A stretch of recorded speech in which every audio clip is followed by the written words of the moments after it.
Honda City nag-install tayo ng Optimus brand Android head unit na mid-range model. Ito yung front camera niya. So may emblem nakalagay kasi wala na ibang paglalagyan dito. So ito yung side camera. Check natin dito sa loob. Hey sir. Ito yung 11.5 inch na Optimus Android head unit, upper mid model. Ito yung likod niya. Ayan, with 360 camera. Steering wheel control, all workings. From volume, neck, source, and then signal light, auto trigger, hazard, and reverse. May wireless CarPlay and Android Auto. May USB slot, may SIM card slot na rin to. And check natin yung CarPlay. Ay, hindi nakakonect sir, no? Ay, hindi nakakonect. Sige sir, okay lang.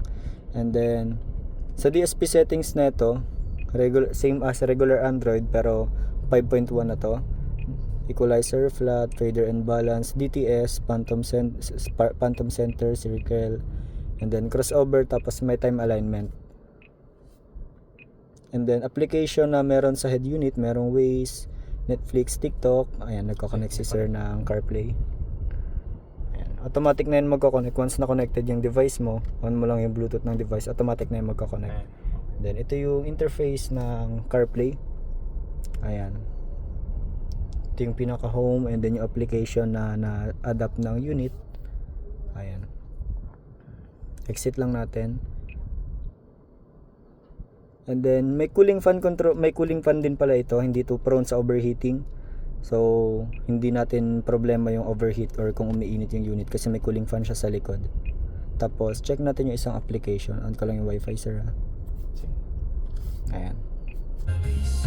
Working yung YouTube. And then, pagdating sa sound quality, isa rin to sa the best na unit pagdating sa sound. So, yun lang. Ito yung Optimus brand Android head unit na upper mid model. Thank you.